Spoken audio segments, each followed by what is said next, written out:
tuning into another episode of the Jock and Jill podcast. This is your boy Guru from Cold Coffee TV, here with your girl, Joan Madden, the Gridiron Goddess. How you feeling today, Joan? Doing awesome, thank you for asking. You know, it's kicking off week 5 tonight.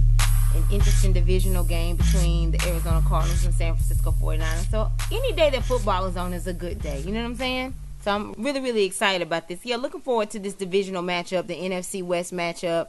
Again, the Cardinals, who are the reigning divisional champs, but not off to the start that a lot of us anticipating, especially just being in the NFC Championship game last year, even though they got dismantled, but they were there.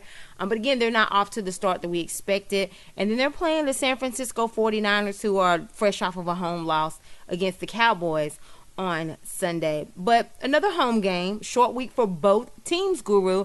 Who do you like in this game and why? I like the Arizona Cardinals to bounce back in this game. I mean, they've been struggling here lately, and it seems that they have some real internal problems considering that they've been, not playing up to the talent level of that defense or the offense for that matter, And Carson Palmer, he's going to be out this week with a concussion, but I do expect that Bruce Arians will find a plan to make it work without him. I mean, considering he did make it to the playoffs a couple years ago without Carson Palmer, without even a good quarterback starting in the first place. So I expect the Arizona Cardinals to bounce back this week and play with some fire. Well, I want to agree with you on that, but here's the difference, though. When Arizona was playing with those no-name quarterbacks, they also had a better defense. I mean, like, Freeney at the time was on that team as well. And also, their division wasn't as good as it is. Arizona kind of dominated that year. Now, I'm not necessarily saying San Francisco is up to that level either. But honestly, I just don't think that they'll lose, like, 2 in a row at home like that. I really don't. Again, both teams have short weeks, and the fact that they are not starting Carson Palmer makes it a little bit more interesting. Where I will give Arizona the advantage in this game, though, is that San Francisco gives up an average of 400 yards per game. And for that reason, I expect, like, John Brown to have a good week. I mean, the guy has the most common name of, if we were still using phone books, I mean, you'd be all day trying to find out which John Brown we're referring to. But this time we're speaking of the Arizona Cardinals wide receiver. Regardless of the quarterback, I do think that he'll have a big game just due to the fact of how much yards and how many points the San Francisco has given up. But again, we've seen San Francisco stick around in some good games, and they've won as well. I think just the ball kind of bounces in their favor. I really don't have a whole lot to say to guarantee a win or anything. I think we'll see a lot of Carlos Hyde. I think the flaw with San Francisco is Chip Kelly's just trying to do too much of that college Oregon type stuff, and it belongs in college. I just really think that he needs to change the record a little bit, because you can win these games. These are winnable games, but I just think you have to change a little bit of the philosophy, tweak it a little bit. Again, you got another home game. This crowd is going to get very restless if you lose 2 straight at home now. They're out there hooping and hollering, chanting, screaming, supporting you guys. So I think this is an important game for them. Again, another divisional game. San Francisco, you don't want to continue to get far behind. And the fact, if you can knock off the reigning champs in the division with this division game at home, and you have to play them again in Arizona, you might want to jump start now on this one. I think it'll be a close game. San Francisco just finds a way, but it'll be very tight and possibly even a low-scoring game. Now, speaking of the NFC West, this is an NFC West contest, and earlier this year, we both made predictions about who we thought was going to win the division. I picked the Seattle Seahawks. Did you as well, or did you think that Arizona was going to repeat? I definitely picked the Seattle Seahawks to win the division, and I think that, they're on track to do just that. Regardless of what happens in tonight's game? Absolutely. To me, the 49ers are not even a factor in the division anyway, and the Cardinals, people did expect them to be a contender, but as I stated previously in other audio podcasts, to me, the Cardinals are pretenders. Interesting, even though you're such an advocate for Bruce Arians?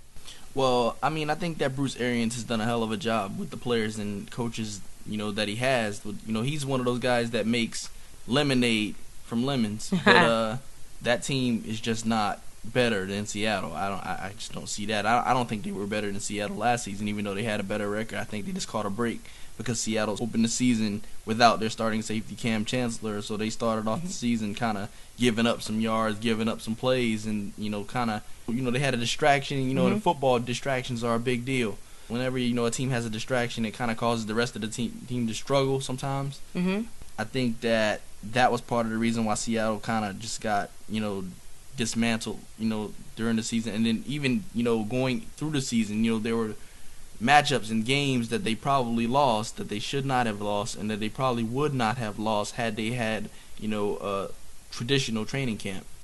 Interesting. Now you bring up lemonade. Now, who do you think lemonade is better? Bruce Arians with what he's doing with Arizona by making lemonade out of lemons. Ice-T's Geico commercial lemonade, Beyonce's lemonade, Chick-fil-A's lemonade, or simply lemonade. And I'm just kidding. Besides, you can't get Chick-fil-A lemonade on Sunday anyway, so they'll lose points anyhow. But no, I'm just kidding. But I agree with you as well. I have picked Seattle, and I stand behind that decision regardless of tonight's outcome too.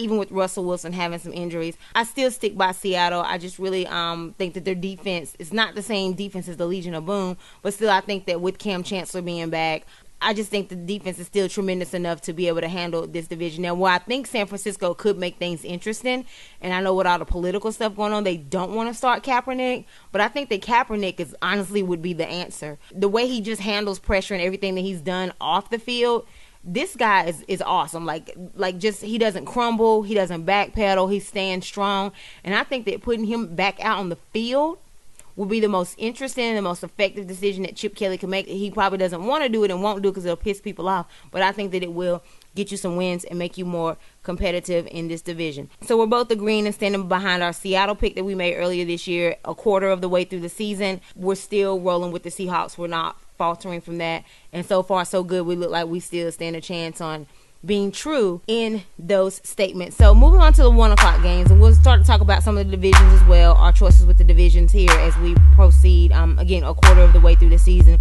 and all teams have played at least 4 games so far, except for Philadelphia Eagles and the Green Bay Packers because they had the early bye for week 4. But Washington at Baltimore, this is the DMV Bowl. For those that don't know, the DC, Maryland, and Virginia area. So this is the DMV Bowl, Battle of the DMV, as Washington travels to Baltimore. Short trip, though. Honestly, Washington could have probably 40% of the crowd in their favor. But it is at M&T Bank, respectively. So the Redskins, just coming off of a controversial win on Sunday with the goal line situation there against Cleveland. And they've won 2 straight. Of course, they beat the Giants. They have a possibility of winning 3 straight after starting 0-2. And then Baltimore reeling from a loss courtesy of your boys and in Baltimore on that. Now, they might lose in Baltimore again. But do you think that will happen this Sunday, Guru? Absolutely not. Absolutely not. I think that listening to the responses from the Ravens, Steve Smith, he said he was just so angry at himself. He felt like he didn't do enough in that game. Mm-hmm. Listening to the responses from them after they lost the game against the Oakland Raiders let me know that they're a fired up team at this point, and they're going into this game this week. They're going to probably blow this game out. And that's not even their makeup. Their makeup is they want to play, ball control and, shut you out on defense and everything like that. But they're going to go out here this week against the Redskins fired up.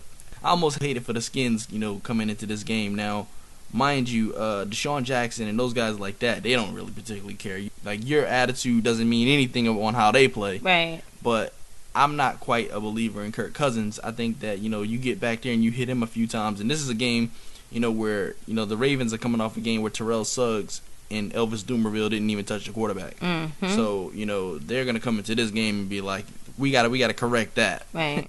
Wow. So, I'm going to definitely agree with you. I think that Baltimore wins, although if you all have been paying attention to our podcast, I don't ever want Baltimore to win anything because they're a division rival. So I'm rooting for Washington with my heart, but in my good mind and my conscious spirit, I do not think that the Redskins will win this game. I think that Baltimore will prevail, and it could be a double-digit win, mainly because of the fact that the Ravens lost and the way that they lost. I was having this conversation with somebody because I'm a Steelers fan, and they thought, I was so upset about the 34-3 loss that we had against Philly. And I'm like, look, to be totally honest, I'd rather have a blowout than to lose by 1 or 2 points like that. Blow me out. Let me know at the third quarter that I lost this game. So the way that Baltimore lost, I know that they're pissed. And they are definitely going to go off on the Redskins this week. And plus the Redskins, they give up a lot of yards and they have some injuries. Ryan Kerrigan, his situation with the injury at the linebacker position, that's going to be a big factor as well. And I trust Harbaugh at coach way more than I trust Gruden. I mean, if this was John Gruden versus Harbaugh, then maybe I'd give it a little bit more consideration. But I don't take Jay Gruden completely seriously at this point. And I think Harbaugh has the edge on that. Now, with these two teams, of course, the Redskins are the reigning NFC East champion. And Baltimore is in the AFC North. They're leading that division right now. Them and Pittsburgh are tied. Let me not say that they're leading, but them and Pittsburgh are tied. But Baltimore did start off to be the more dominant team in that division. Now, when we made our picks earlier this season, I picked the Giants to win the NFC East, and I picked the Steelers to win the AFC North. Who were your picks for this division? And so far, a quarter of the way through the season, do you still feel that way about your picks? I chose the Cincinnati Bengals to take the division of the AFC North. And I chose the Washington Redskins to take NFC East? Yeah. NFC East. I chose NFC least. I mean, can be considered that way, but yeah, NFC East. I still feel exactly the same way about the Cincinnati Bengals. I think that they are back on track. You know, even though the situation with Tyler Eifert, he had a setback this week, so he's going to probably be out a little while longer. But the defense is back. If you noticed when Vontaze Burfict was back out there, you know, this defense is an elite defense. They're as good as anybody in the NFL when Vontaze Burfict is on the field. You know, this defense is going to be out there moving around, hitting people, and they're going to play some good ball the rest of this season. They still have A.J. Green, and A.J. Green seems to not mind stepping up to the plate as he showed last week. There are going to be more games on this podcast talking about too much A.J. Green because he's going to be dominating his matchups most times. So even if you're picking Washington to lose this game, but you picked them to win the division, you're still agreeing to that? You're still attesting to that? I think that Washington will not win the division. I think that I may have been a little incorrect in my assumption that this offense will come back a little bit better. I expected to be some carryover this season, them coming back with that confidence and, you know, for the offense to have a little bit better chemistry than what they've been showing. Kirk Cousins has not quite been there. Maybe it was the contract holdover, you know, maybe it was something. I really don't know what it is, but they're not playing better than they were playing at the second half of last season, and maybe they'll get back on track here soon. But the way they're playing right now, they're not playing like a division champ. That's unfortunate considering that they do have the talent still to win. I still think that they have the talent to win this division, and they have some chips have definitely fell in their favor. You know, Tony Romo's out, you know, and the Eagles are playing with a rookie quarterback. Now they are 3-0, but 3-0, that's fool's gold right now at this point. Especially with the teams they beat with the 0-4 record and a 1-3 record. Right. You know, they have some chips definitely fall in their favor, I'd say, at this point. So, I mean, the Redskins, you know, they did beat the Giants. Yeah, they beat the Giants at home. Right. So, at Giant Stadium, excuse me. Giant Stadium. So, I mean, that lets you know that they're not a joke. Many people will probably say that the Giants are the best team in the division right now, and they knocked them off. Yeah, I did. That lets you know that, you know, the Redskins are still, you know, talented enough to win this division, but I don't like how they've been playing. Gotcha. All right, so speaking of the Redskins, of course, they just beat Cleveland last week, that controversial win that they had. Cleveland still hasn't won a game yet, but that's okay, because you know what? Hey, they get New England this week. They're going to beat New England. They're going to knock off New England. Give me a reason why you really believe that Cleveland will end up 1-4 after this game instead of 0-5. Okay, I'm being sarcastic, but let's hear what your thoughts are on this game, Guru. The upset pick, no, I wouldn't dare go there, but I think that the Cleveland Browns are going to lose this game. I mean, Tom Brady's going to have his first game, and he's going to come out here and he's going to play some real spirited football. Rob Gronkowski has been a nobody his first 4 weeks. And I think that this is going to be the week that if you had him in your fantasy team, this is the time to get him off the bench and move him into the lineup because, you know, Tom's going to throw at him about 100 times just to make sure he gets his numbers. But really, I don't think it's really about him getting his numbers. It's about that Tom knows that's a safety blanket. Right. Like, he's going to look for Gronkowski as often as possible. Martellus Bennett has played well in 3 out of 4 games. So, I mean, this 2 tight end set is dangerous. That's what they're going to lean on. That's going to be their milk money. Yeah. You know, and I think that, you know, if you got LeGarrette Blount, get him to your benches ASAP because, you know, Tom wants to throw the ball 50 times. Right, no doubt. And you picked New England to win this division, right? I did pick New England to win the division, and they're on track to do just that. So a quarter of the way through the season, no backpedaling on that one, right? Absolutely not. All right, even though they got a tough schedule coming up. And see, I picked the Jets to win this division, even though they're 1-3 right now. I thought that the Jets would probably be the one to contest New England. And, of course, they haven't played New England not one time yet, so they do have 2 opportunities to knock at New England's door. And also, the one win that the Jets do have, at least it is a division win over the Bills. I'm disappointed in the Jets thus far, but I do believe that they will still win the division. Now, as far as New England in this game, yeah, they'll definitely beat Cleveland. But I think Cleveland will give them all that they got. I think this is probably out of all the 4 games that Cleveland has lost, a lot of them have been close. They lost to Miami in overtime. They lost to Baltimore by 5. I mean, they did have a blowout game week 1 against Philly, but of course that was the game that RG3 had his grand opening and grand closing in the same game. And then also, they had the lead against the Redskins, but it just kind of went away. And then, of course, we know how the ending was with that goal line, just all the questions and uncertainty. Still not sure how that went down, but they have played competitive football. So I think that because New England it's like a David and Goliath type situation. I'm not necessarily saying that they will defeat the Goliath, but I think that they will give them some blows. I'm sure they're tired of hearing Tom Brady's back and what Tom Brady's going to do to them and dismantle them. And a lot of times that plays at people's ego, like, dang, well, you pretty much saying we shouldn't even show up. And I don't think that we'll get that from Cleveland. And plus, Hugh Jackson is their coach, and he's not a lay-down type of coach. I think that we will see Cleveland play some inspired ball. It is at home as well. And, I mean, at this point in the game, Cleveland has nothing to lose. They're 0-4. Everybody's playing for pride right now to keep their jobs and stuff like that. I think they will give New England a shot, but essentially we both feel like they will win. Guru's still rolling with New England to win this division. I'm still giving the Jets a chance 1/4 of the way through the season. I'm not ruling them out. We both knew that Cleveland really wasn't going to win the division this year, just to kind of maybe make some things interesting. So we'll see what Cleveland does for the next 3/4 of the season as well. All right, so going on to the Philly, of course, coming off of a bye week and they're undefeated. This actually is the first game of one of the most brutal 13-game stretches of a schedule I've ever seen in my life. Coming up, and they travel to Detroit. This might be one of the easiest for Philly, but after that, it's just kind of, good luck with that, bro, in my Jay-Z voice. So again, Philly coming off the bye week. They're playing the Detroit Lions, who's coming off a division loss. And again, I just want to reiterate, Guru picked Detroit last week to beat Chicago, but I picked Chicago, and how'd that work out for you? But anyway, maybe you'll pick Detroit this week. Maybe you going with Detroit this week. Maybe you'll get it right this time, right? I don't like Detroit this week. I think that Detroit takes this loss against Philadelphia coming out the bye week. They've had 2 weeks to prepare for this team. I think that, Philadelphia is riding a wave right now. They really believing in themselves, and they're going to go out here and find a way to win this game. Detroit's a team that gives up points. I mean, to me, they don't put any fear in my pick at all, considering they did beat, Andrew Luck and the Colts, a couple weeks back, but they allowed them 35 points. Yeah. So, I mean, they give up points. The Eagles, they've been throwing up points. Yeah. But they've also been playing great defense. The Eagles definitely have a better all-around team at this point than the Lions. All right, and so, of course, neither one of us picked Detroit to win the division, so we're not changing our mind 1/4 of the way through the season thinking, Detroit will somehow miraculously win the division. We're sticking with Detroit being at the bottom of this division. Philly right now, of course, is the division leaders. As we mentioned earlier, his pick for the division winner would be the Washington Redskins. He's kind of went back on that. My pick was the Giants. I'm still sticking with that. But what you didn't say, when you said that Washington no longer being the division winner, you didn't say who you're going with now for the rest of the season. Is it Philly?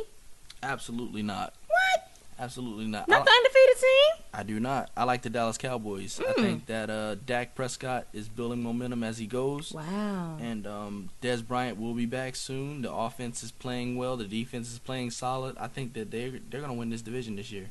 Wow. See, I had Dallas as a wild card. And even though I don't think Philly will win the division, even though they have the lead of the division right now, it's because of their upcoming schedule. We've already peaked it. And we broke down, too, because we were talking about teams, the last 3 teams, what do you call it, the last of the Mohicans, on our most previous podcast. And we were breaking down when did we think Philly was going to get their first loss, Minnesota was going to get their first loss, in Denver.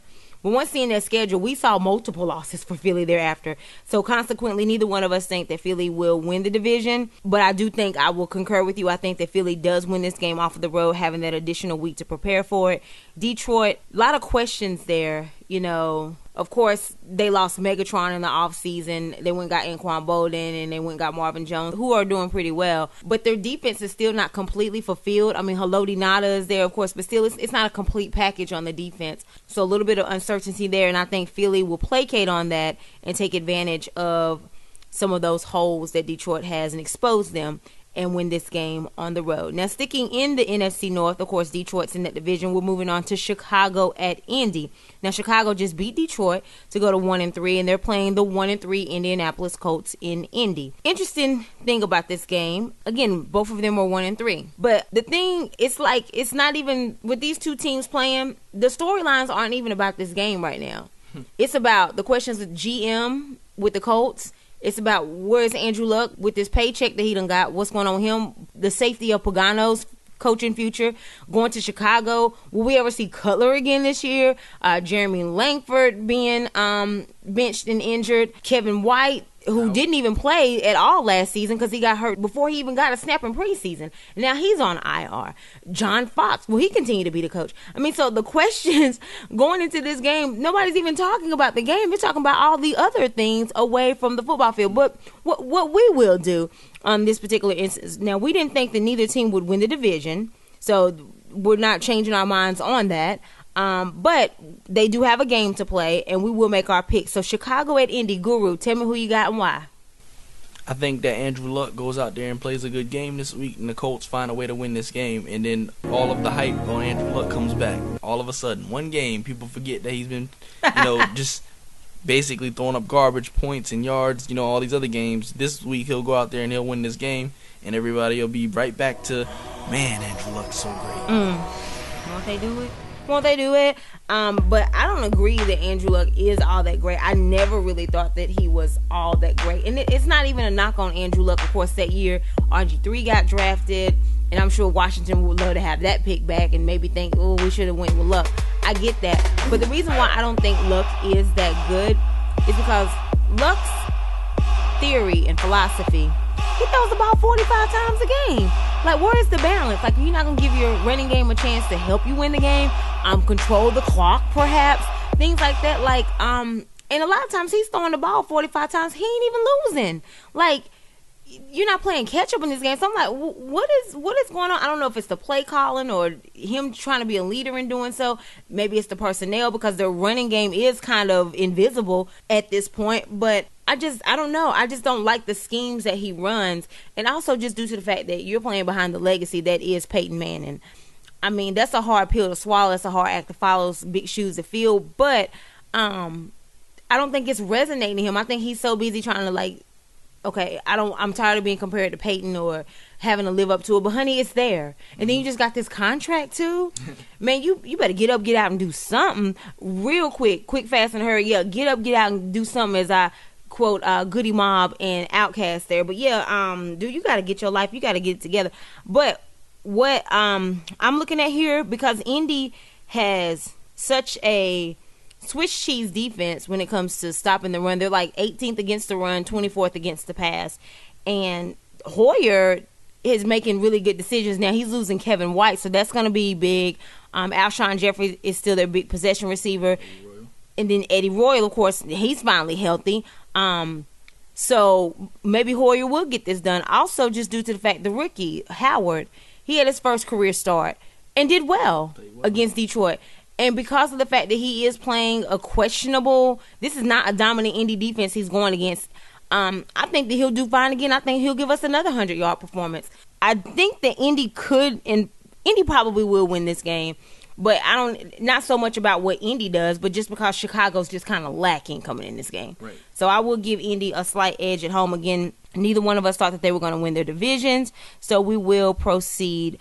Now, speaking of Indy, of course, they're in the AFC South. Moving on to Tennessee at Miami, a 1 o'clock game. Two interesting teams here as well. And Tennessee, of course, was your divisional pick to win the game. They're kind of off to a sputtering start. And Miami, with all the hopes that they had with Adam Gase coming in as a coach, they're not off to the start that they were anticipating. But it is a home game for Miami. Again, both of these teams come in like almost mentally in a must-win situation kind of thing, mainly because of the expectations for both teams. So Tennessee's on the road here, and they're your divisional pick. First of all, do you still stick by that pick with Tennessee being able to win the division, and how will they fare in this game? I think that at this point that Tennessee, the coaching, is ruining their hopes of winning this division. So I do think that the Houston Texans do have the slight edge to continue to control this division this season. The talent and everything is still there, and I still stand by that. So I think that if they make a coaching change, maybe an interim will step in there and start making the right decisions. Tennessee does have the team to win this division. I still fully believe that they have the team to win this division. There was an article that recently came out about Marcus Mariota's development being stunted by the growth, or growth's being stunted by the coach. So I think that, that's something that the ownership and general managers have to take into consideration at this point. Right, and there's probably going to be some evaluations take place. But if they would have listened to me from the start, I told y'all not to hire him anyway. On a previous episode that you can go check out on ESPN the Network, I was like, why are y'all even hiring Mike Mularkey? The dude has murky in his name. Look up the definition of murky. Okay, it's unclear, it's unsettling. The visibility is low. So I don't know how you saw a future with this guy. Plus, due to the fact of his coaching resume in Jacksonville, in Buffalo, I mean, the guy hadn't done anything to really make me feel like he was the reputable and best candidate for this. At this point in the game, with how you're doing, I think Ken Whisenhunt would have did a better job with this personnel. Of course, Ken Whisenhunt was fired last year, but Ken Whisenhunt didn't have DeMarco Murray. He didn't have Conklin on the line. He didn't have Jones on the line. They went and got Andre Johnson. Derrick Henry. And they went and got Derrick Henry, exactly. So I just really think that Ken Whisenhunt would have really done a better, more effective job as a coach with this personnel. Mularkey's not your dude. It's a hard pill for me to swallow because I've really been rooting for Ryan Tannehill and Adam Gase, that duo. But yeah, Tennessee, this might be the game that they kind of turn things around. My pick for the divisional title was the Jacksonville Jaguars. They're currently 1-3 and they're on a bye, so that record will remain secure.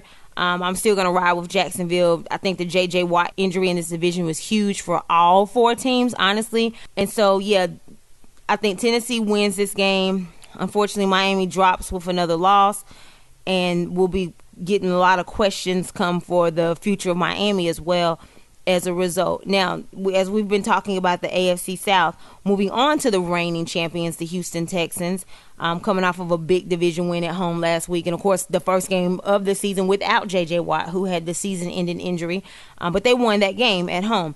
But this week they traveled to the undefeated Minnesota Vikings, who are currently 4-0. Again, Houston is the reigning divisional champions. Neither one of us believed that they were going to win this division anyway. And probably this game is going to add to that theory. Am I correct, Guru?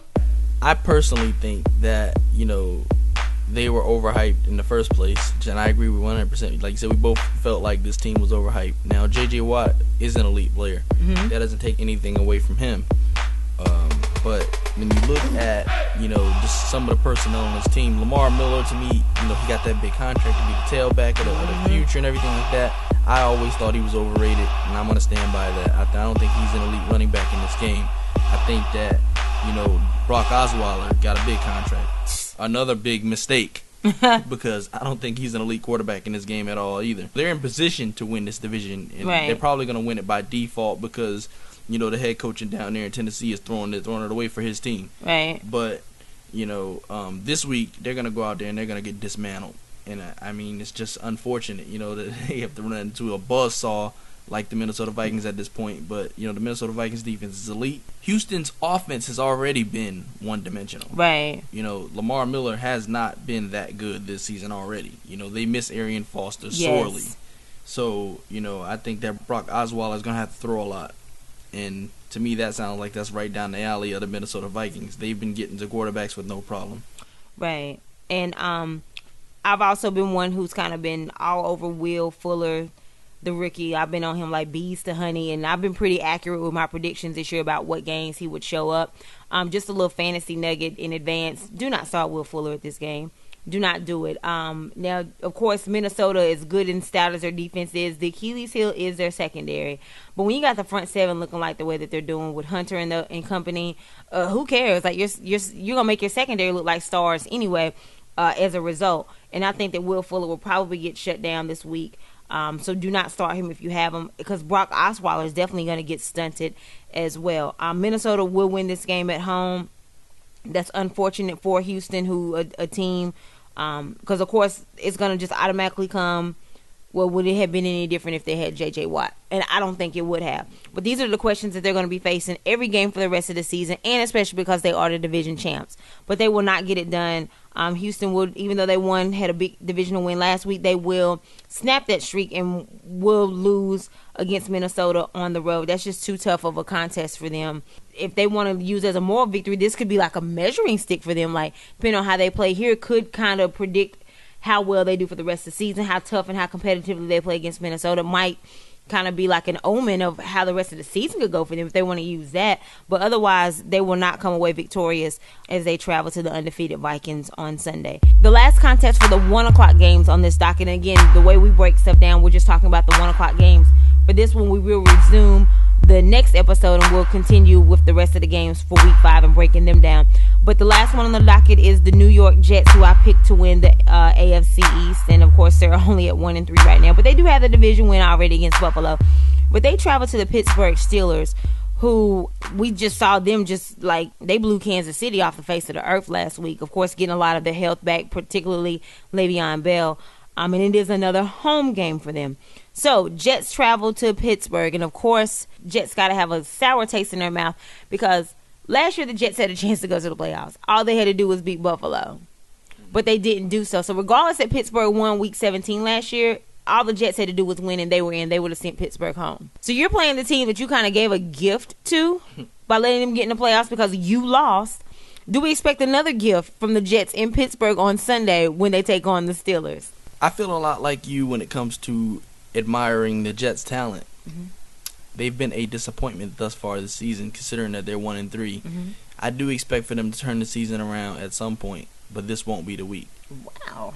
I think that, the Pittsburgh Steelers, after being embarrassed, just a couple games ago, they're still not quite over that. Right. I think that, this is a team that's getting ready to reel off some wins. And I think that the Pittsburgh Steelers knock off the New York Jets and keep them reeling at this point. This is me taking my heart out of this pick, of course, as you all may or may not be familiar with. But here's breaking news, just in case you're not. I'm a Steelers fan, first, last, and always. And I cheer for Carolina, secondly, as the home team. But putting my pride and my heart to the side, I do still think that my Steelers will win this game. Reason being is because Ryan Fitzpatrick, who held out and was like, I want a contract, and like, I'm that dude, and me and my beard, we're here, we're a legend, whatever, all that contract extension talk that you have. You might have should have been spending a little bit more time in the classroom, sir, because you have 9 interceptions right now. You've only played 4 games. So, like, you're averaging 2.25 interceptions a game, sir. And you're going against a Steelers team, of course, who you can play with their secondary. Honestly, you can. It's a very vulnerable position on their roster. So you do have a little bit of an advantage there. You can play with that. But, again, you're coming into this game with 9 interceptions and a $12 million check. Like, you owe them some money. You owe the Jets organization some money. And I know that the organization already has money. I mean, after all, the owner is Johnson & Johnson with the baby oil products, so they really don't need it. But but the fact that you've been playing so badly, you owe them. Seriously, bruh. And I think this might be another game check that you have to give up, because I think the Steelers will take care of business. And again, I'm not even thinking that the Jets won't do. I don't think the Jets will do bad on offense. But Matt Forte got hurt last week, so Ryan Fitzpatrick, this is kind of a chance for you to shine. Yeah, and so definitely throw the ball. And again, you have the advantage. But where I think the Jets will lose this game is because of Pittsburgh's offense. Before Le'Veon Bell returned and taking away the Philly game, D'Angelo Williams was rolling. Coates was doing some things. Antonio Brown was doing some things outside of twerking and gyrating in the end zone. Jesse James. Right, Jesse James in the end zone, hammer pumps and a bumps moves in the end zone. But still, before Le'Veon Bell came back, Pittsburgh was undermanned severely on offense, and they were still putting up points. And so this is why I think the Jets will not be able to hang. Le'Veon Bell is back. You saw what he did, over 100 yards last week. He had like a little video on Instagram saying, I'm back, baby, the juice is loose. And that juice is loose, honey, and it is quenching thirst all across the country. It is. So I think that the Jets will not be able to keep up with Pittsburgh offensively. I think that you will be able to pick on their defense. But I think that the Pittsburgh's defense will do some things to rattle them, especially with them coming in with the injuries, the Matt Forte situation, Ryan Fitzpatrick with the 9 interceptions so far this season. So yeah, I think that Pittsburgh will definitely win, and this was my pick to win the division. I'm still sticking by that. I think that they will prevail in the NFC North. But even though I think the Jets will lose this game, I'm still looking at them to win the AFC East because they still have 5 more division games. They play the Patriots twice. They've already beat the Bills in Buffalo, wasn't it? Right. Yeah, so another advantage there, and they'll probably sweep Miami. I'm still counting it towards the Jets, and the Patriots already lost to Buffalo, too, in New England. So, yeah, I'm still going to ride with the Jets on this for my divisional picks, and I know that you're still sticking with Cincinnati for your divisional picks and the Patriots. But that's going to pretty much do it for this installment of the Jock and Jill Show. Again, we were just breaking down tonight's game. We both picked.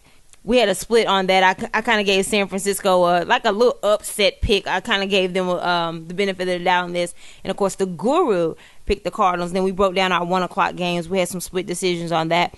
But that's going to do it again for this installment of the Jock and Jill podcast. We will be back. We'll resume. We'll break down tonight's game, give you a recap of that, and talk about the 4 o'clock games and give you a breakdown and let you know how we feel about our division pick so far, since we are technically a fourth of the way through the season.